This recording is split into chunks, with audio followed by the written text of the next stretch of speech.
Magandang araw mga kaibigan. Bigyan natin ng opinion, reaction ngayon itong post ng Di Umano. Title, Now I Will Fix the Bureau of Fire Protection. Payag ito ni John B. Rimulya. Interior Secretary John B. Rimulya on Tuesday asserted that the Philippine National Police has been rid of systemic corruption and criminal syndicate.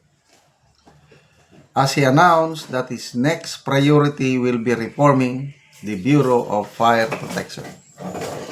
Rimulya made the statement while emphasizing what he described as sweeping reforms within the police force, claiming the dismantling of organized criminal groups and eradication of long-standing abuses.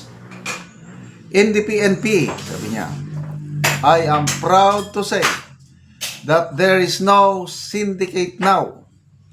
We have dismantled them all. There is no kidnapping syndicate, no kidnap for ransom, no hold up, no extrajudicial killings, no ninja cops. Now I will fix the Bureau of Fire Protection. Sabi niya. His remarks came as the Department of Interior and Local Government prepares to file charges against several Bureau of Fire Protection officials in connection with alleged bid rigging involvement, the procurement of fire safety equipment. Wow. Ang gandang pakinggan, sana totoo na matinong-matino na ang ating kapulisan. But ito, it remains pahayag lang. Parang Pangulo din, ang dami niyang magagandang pahayag. Kaya lang ang tanong, nangyayari ba on the ground ang mga sinasabi ng Pangulo? Wala. Baliktad. So ito, obey the leader talaga. Ang sarap pakinggan ang sinasabi na wala nang korupsyon sa PNP. Wow. Ang tanong, taong bayan, naniniwala ba sila sa pahayag ng ating DILG Secretary? Ito, tignan natin people who reacted. Sana makita ito ni Secretary John B. Rimulya. Sa 24,000 na nag-react, 23,000 ang tumatawa. 1,300 ang nag-like, ang naniwala sa kanya, 232 ang galit. So, anong porsyento ito? Alos 98% tinatawanan ang pahayag ng DILG Secretary. Basa tayo sa mga comments. Ang galing. Kap Kabisay, burit. Anong ibig sabihin ng burit? LB Jacinto, are you sure? You made us laugh. Jeff Rico, prove it as well with evidence rather than statements. Correct. Ebidensya. Bago lang nangyari. Sa Negros, yung isang police staff sergeant, last week ata ito, 2 weeks ago. Una, binaril niya ang isang babae sa loob ng isang bar. Nag-respond ang municipal police station. Yung tatlong nag-respond ng police kasama ang hepe, binaril din ng police. Yan ba?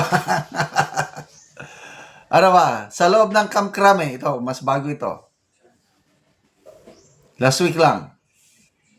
Yung isang pulis, bigla niyang sinaksak ang kapwa niya pulis. Ay, nako. We were not born yesterday na basta na lang maniwala. Ano ba? If you cannot beat them, join them. Sabi ni A.V. Naij. Region Calle, he's hallucinating. Jetres, no kidnapping syndicate because you're the masama. Remember your group effort. Jonathan Navarro, no more extra syndicate. All centralized now. Otan Tori, there's a new syndicate. It is in the Congress, Senate, Malacanang, and the PME is, well, under Malacanang. Tell that to the Marine. So halos, hindi naniniwala. Okay, malala ko tuloy. Yung rason bakit biglang na-relieve si General Torre, ayaw niyang pirmahan. Yung pinapapirma sa kanya na, ano yun, na kontrata ba ng 8 billion na 8 billion worth na baril. Oh. Baka akala nila nakalimutan na natin yun. Saludo ako kay General Torre, yung hindi niya pagpirma yun. Dahil sabi ni General Torre, sobrang mahal at saka hindi kailangan. Oh, kung mababantay nyo, salita ng salita si Secretary Rimulya, halos everyday may pahayag siya. Palatandaan ba ito na kakandidato siya sa 2028? Kasi siya ang pinaka matunog ngayon eh. Romualdez, parang alanganin na. Kaya ang kandidato, kahit ngayong bribe offer ko, no? 2 beses na silang inopera ng bribe. Tapos gano'n lang, inoperan ka na ng bribe, wala kang ginagawa, pinapabayan mo lang 2 beses. Diba? Kaya, tapos inireport sa Pangulo. Ang Pangulo daw, dismayado, nalungkot, wala lang ginagawa. Kung ako ang opera ng ganon, gayahin ko si Congressman Libeste, i-interrupt ko. Wala eh. Announce ka agad. So, mahilig din sa media announcement itong si Secretary John Vic Rimulya. At good luck po sa inyong hangarin kung tatakbo kayong pagkapangulo. Maganda yun. Simulan nyo na ang preparasyon ngayon. But ang taong bayan, hindi na basta-basta maniwala. Nag-o-observe ang lalo na ngayon may social media niya. Hindi lahat ng sinasabi nyo ay paniniwalaan ng taong bayan. Salamat mga kaibigan sa inyong pagsubaybay sa ating channel. Nakakatulong kayo ng malaki sa tribong Talanding ng Bukidnon dahil ang income natin sa channel na ito is pantulong po sa tribo. Namimigay tayo ng libreng yero at pako para makapagpatayo sila ng mas maayos na tirahan. Panoorin nyo ang video na ito. Manani ang matagaan og yero. So mag-atop na siya karon kay matagaan man namo siya yero. Amos siyang gitagaan para kay maayuhan ang ilang balay nga guba na. So mo ni ang kahimtang nila diri sa abuhan. So gisapahan na lang og banig nga aron dili motulo ang ulan. So ipangsapahan na lang gyud.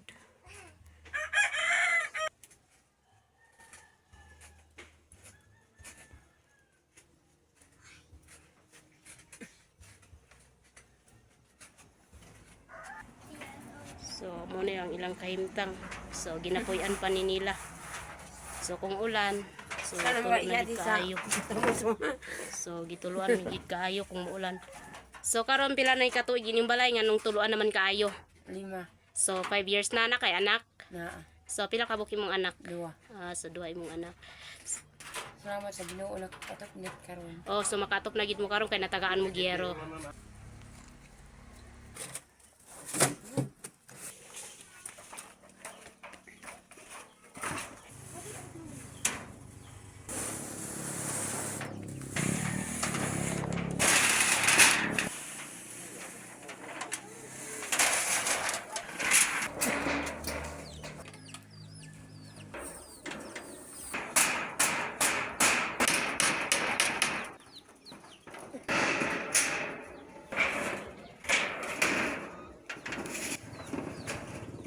So managid og ato. So karon managid. So managyod og atop. So nindot na kaayo. Salamat sa Ginoo sa nagsponsor. Nga napulihan na inyong atop. Napulian ang mong atop. Oh, so dako gyud yung pasalamat kay dili na mo tuluan. So salamat pod.